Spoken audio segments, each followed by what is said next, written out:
Mm-hmm. And I told you very clearly about the fact that they were disjointed, they were disheveled. Okay. I know for a fact that Cummings and Ure, they despise each other. You think so? I know so. People think they're just on the surface doing that. No. I know that. I know that for a fact. Okay. And I also know that Darius Dillon is trying to push Yomli Kanga for vice president. He told me that. It's Umar. Dillon, of course. Dillon told you. Dillon told me, of course. Yes. To push Yomli to be pushing, vice president. Exactly right. To whom? Yeah. To Ojo Boyka. Okay.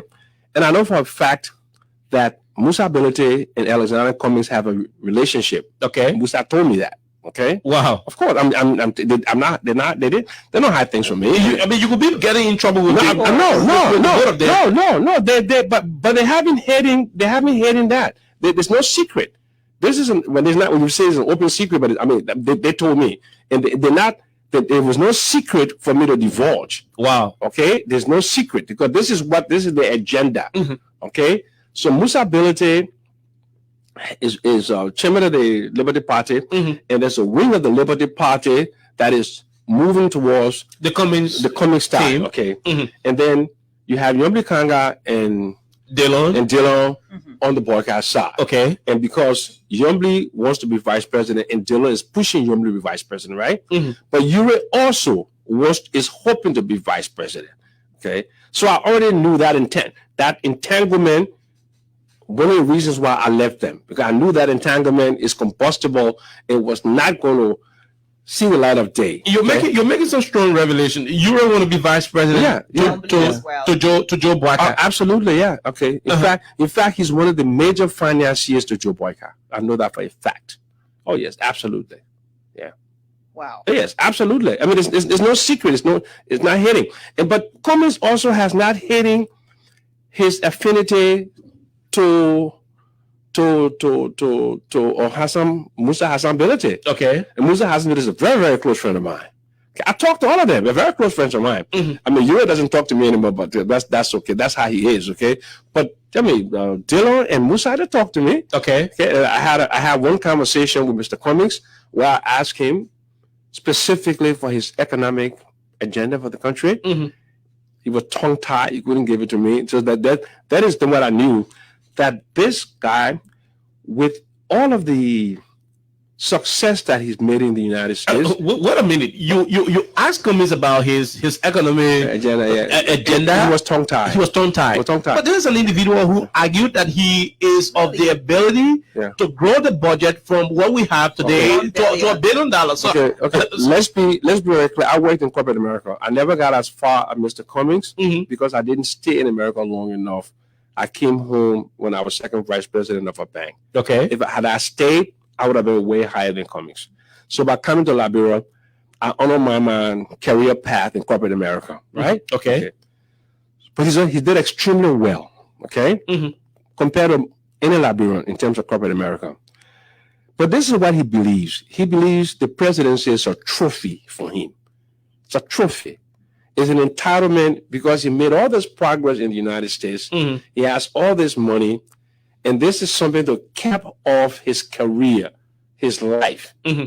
And that's the mistake he's making. A trophy of retirement. No, not retirement. It's something like a cap. You know, like when you go to school, mm-hmm. you have a capstone course. You pass that capstone course, then you graduate, right? Okay. So it's like something that he was self-actualized by being president of Liberia. Wow. And I also think Mr. Cummings has a small man syndrome, the Napoleonic complex.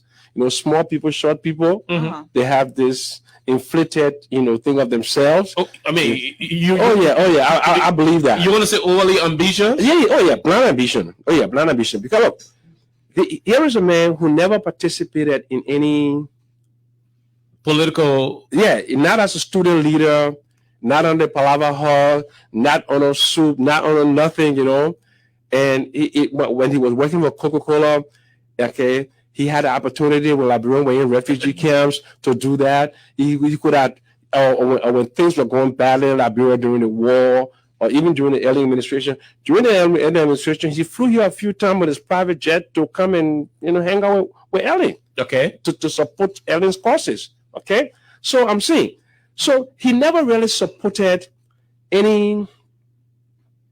He never had a position on any issue that was important to the country. Non-political involvement. All of a sudden, instead of trying to rise through the ranks, he wants to be president.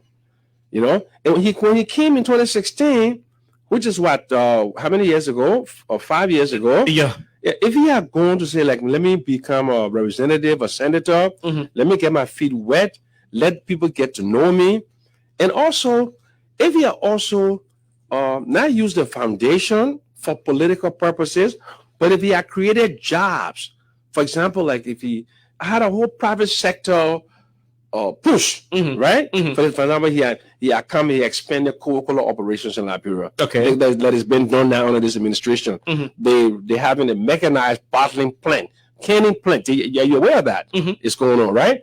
If he had created, maybe open up a rice milling company, who are bagging some rice, sugar cane, he was making some sugar, up in his in Maryland where he's from. He had put up a sugar factory, right? And he and he had really gotten to know the people. But for him to come and use the Cummings Foundation as the platform for political power, see, that is the mistake he's made.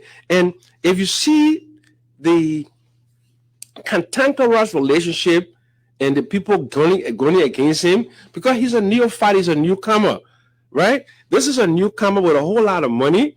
They look at him like a carpetbagger. Wow. Yeah, that's what they look at him as. He is, I mean, by all serious definition of the word, he's a carpetbagger. You're referring to Cummings. Excuse me, yeah.